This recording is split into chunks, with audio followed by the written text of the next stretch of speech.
حسب الناس أن يتركوا أن يقولوا آمنا وهم لا يفتنون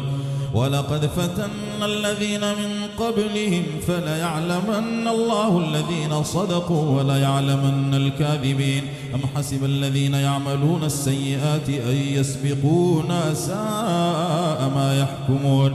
من كان يرجو لقاء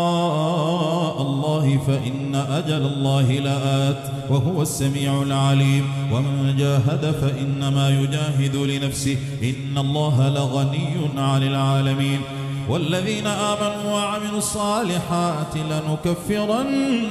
عنهم سيئاتهم ولنجزينهم أحسن الذي كانوا يعملون ووصينا الإنسان بوالديه حسنا وإن جاهداك لتشرك بما ليس لك به علم فلا تطعهما إلي مرجعكم فأنبئكم بما كنتم تعملون والذين آمنوا وعملوا الصالحات لندخلنهم في الصالحين ومن الناس من يقول آمنا بالله فإذا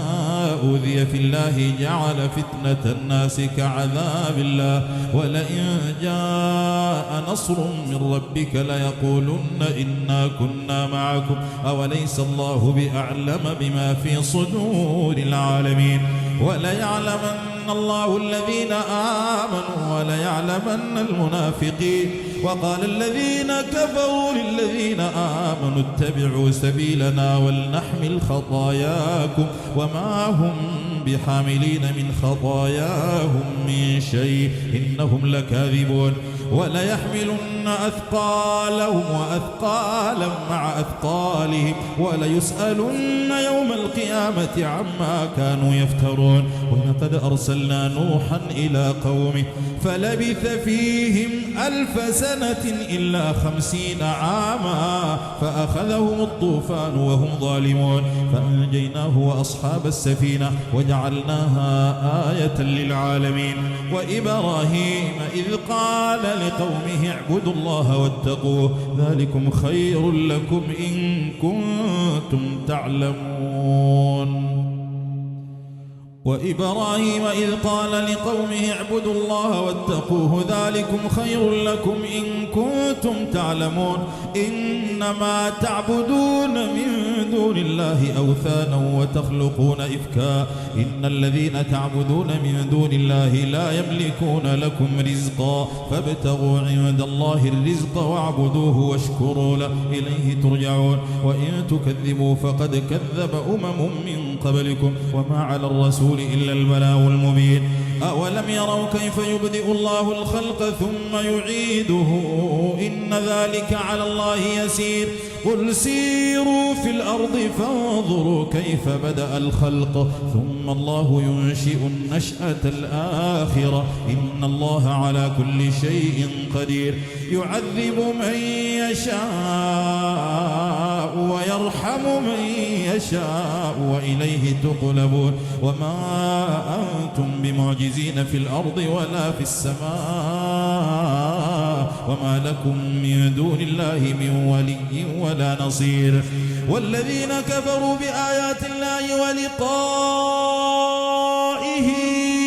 أولئك يئسوا من رحمتي وأولئك لهم عذاب أليم فما كان جواب قومه إلا أن قالوا اقتلوه أو حرقوه فأنجاه الله من النار إن في ذلك لآيات لقوم يؤمنون وقال إنما اتخذتم من دون الله أوثانا مودة بينكم في الحياة الدنيا ثم يوم القيامة يكفر بعضكم ببعض ويلعن بعضكم بعضا ومأواكم النار وما لكم من ناصرين فآمن له لوط وقال إني مهاجر إلى ربي إنه هو العزيز الحكيم فآمن له لوط وقال إني مهاجر إلى ربي إنه هو العزيز الحكيم. ووهبنا له إسحاق ويعقوب وجعلنا في ذريته النبوة والكتاب وآتيناه أجره في الدنيا وإنه في الآخرة لمن الصالحين. ولوطا إذ قال لقومه إنكم لتأتون الفاحشة ما سبقكم بها من أحد من العالمين أئنكم لتأتون الرجال وتقطعون السبيل وتأتون في ناديكم المنكر. فما كان جواب قومه إلا أن قالوا ائتنا بعذاب الله إن كنت من الصادقين. قال رب انصرني على القوم المفسدين. ولما جاءت رسلنا إبراهيم بالبشرى قالوا إنا مهلكو أهل هذه القرية إن أهلها كانوا ظالمين. قال إن فيها لوطا قالوا نحن أعلم بمن فيها لننجينه وأهله إلا امرأته كانت من الغابرين. ولما أن جاءت رسلنا لوطا سيء بهم وضاق بهم ذرعا وقالوا لا تخف ولا تحزن إنا منجوك وأهلك إلا امرأتك كانت من الغابرين إنا منزلون على أهل هذه القرية رجزا من السماء بما كانوا يفسقون. ولقد تركنا منها آية بينة لقوم يعقلون. وإلى مدين أخاهم شعيبا فقال يا قوم اعبدوا الله وارجوا اليوم الآخر ولا تعثوا في الأرض مفسدين. فكذبوه فأخذتهم الرجفة فأصبحوا في دارهم جاثمين. وعادا وثمود وقد تبين لكم من مساكنهم وزين لهم الشيطان أعمالهم فصدهم عن السبيل وكانوا مستبصرين. وقارون وفرعون وهامان ولقد جاءهم موسى بالبينات فاستكبروا في الأرض وما كانوا سابقين. فكلا أخذنا بذنبه فمنهم من أرسلنا عليه حاصبا ومنهم من أخذته الصيحة ومنهم من خسفنا به الأرض ومنهم من أغرقنا وما كان الله ليظلمهم ولكن كانوا أنفسهم يظلمون.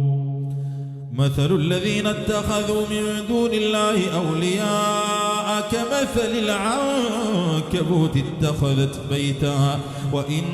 أوهن البيوت لبيت العنكبوت لو كانوا يعلمون. إن الله يعلم ما يدعون من دونه من شيء وهو العزيز الحكيم. وتلك الأمثال نضربها للناس وما يعقلها إلا العالمون.